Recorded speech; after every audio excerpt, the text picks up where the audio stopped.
BPL এর সবশেষ আসরটা ছিল একেবারে 9-6 ভরা। কেলেঙ্কারির পর কেলেঙ্কারি হয়ে গেছে। কখনো ক্রিকেটাররা পারিশ্রমিক পায়নি, কখনো ফ্র্যাঞ্চাইজি মালিককে খুঁজে পাওয়া যাচ্ছিল না, হোটেল বিল বাকি, এমনকি বাস ভাড়াও বাকি, এবং মাঠের ক্রিকেটে অদ্ভুত ঘটনার কোনো কমতি ছিল না। একের পর এক হোয়াইট বল বিদঘুটে সব হোয়াইট বল, প্রশ্নবিদ্ধ ক্রিকেট, এই ঘটনাগুলো ঘটেছে। সবচেয়ে বড় যে বিষয়টা সবশেষ আসরে ছিল সেটা হচ্ছে যে ম্যাচ গড়াপেটার সাথে অনেক ক্রিকেটার সম্পৃক্ত এমন অভিযোগ উঠে যায়, এবং অনেকগুলো ফ্র্যাঞ্চাইজি মালিক থেকে শুরু করে টিম ম্যানেজমেন্টের সাথে সম্পৃক্ত যারা কোচ কিংবা ম্যানেজার, তারাও নাকি জড়িয়ে গিয়েছিল এই ম্যাচ গড়াপেটা কিংবা স্পট ফিক্সিং এর সাথে।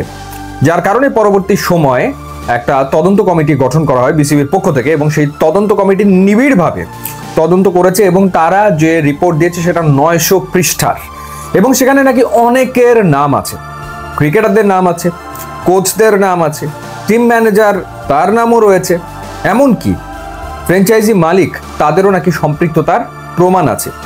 তো সেই ক্ষেত্রে বিসিবি এবার তারা বলছিল যে তারা ডিটারমাইন যে নিট অ্যান্ড ক্লিন, পরিষ্কার পরিচ্ছন্ন বিপিএল তারা করবে। সেই কারণে তারা ফ্র্যাঞ্চাইজি বাছাইয়ের ক্ষেত্রে সতর্ক থাকার চেষ্টা করেছে।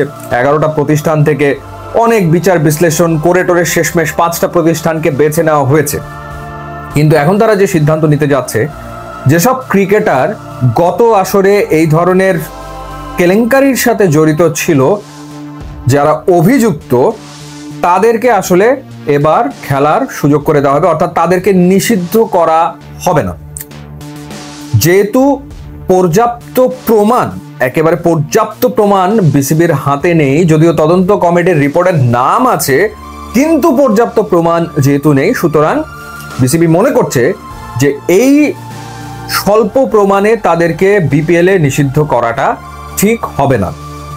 তারা খেলতে পারবে, কিন্তু যে কোচ কিংবা টিম ম্যানেজারদের নাম এসছে তাদেরকে এবার আর কোনো টিমের সাথে সম্পৃক্ত হতে দেওয়া হবে না, এরকম একটা সিদ্ধান্ত তারা আসলে নিয়েছে। এখন পর্যন্ত 900 পৃষ্ঠার রিপোর্ট বিসিবির হাতে, কিন্তু সেটা প্রকাশ তো করা হয়নি, এমনকি বিসিবির পক্ষ থেকে কারোর নামও মিডিয়ার সামনে আনা হয়নি, কেউই আসলে এখন পর্যন্ত জানে না। তো এই অবস্থায় 5টা প্রতিষ্ঠানকে বেছে নিল বিসিবি অনেক গবেষণা করে টোরে।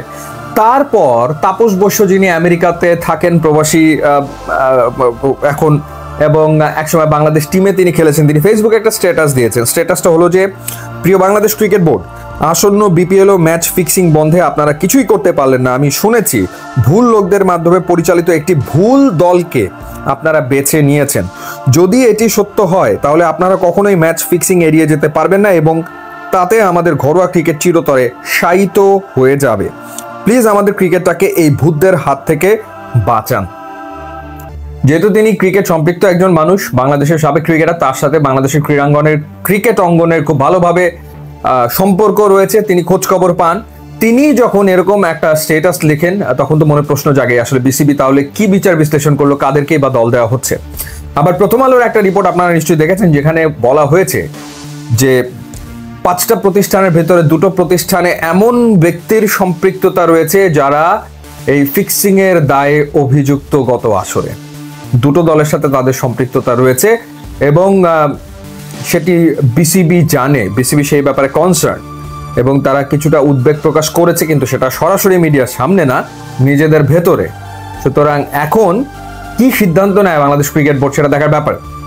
বিপিএল আয়োজন করার একটা বিরাট চ্যালেঞ্জ বিসিবির সামনে, কিন্তু স্বচ্ছ আয়োজন করাটা জরুরি এবং বুঝে শুনে এগোনোটাও কিন্তু জরুরি। তাতে যদি কদিন পিছিয়ে দিতে হয় আসর, আমার মনে হয় না তাতে খারাপ কিছু হবে, কিন্তু এরকমভাবে প্রশ্নবিদ্ধ ক্রিকেটার, প্রশ্নবিদ্ধ কোচ, প্রশ্নবিদ্ধ ম্যানেজার, প্রশ্নবিদ্ধ ওনার, তাদেরকে নিয়ে যদি আরও একটা বিপিএল করা হয়, তাহলে তো যে লাউ সেই কদুই থেকে গেল। অর্থাৎ গতবার যে ঘটনাগুলো ঘটেছিল সেই ঘটনাগুলোর পুনরাবৃত্তি এবারের আসরেও আসলে হবে, এবং সেই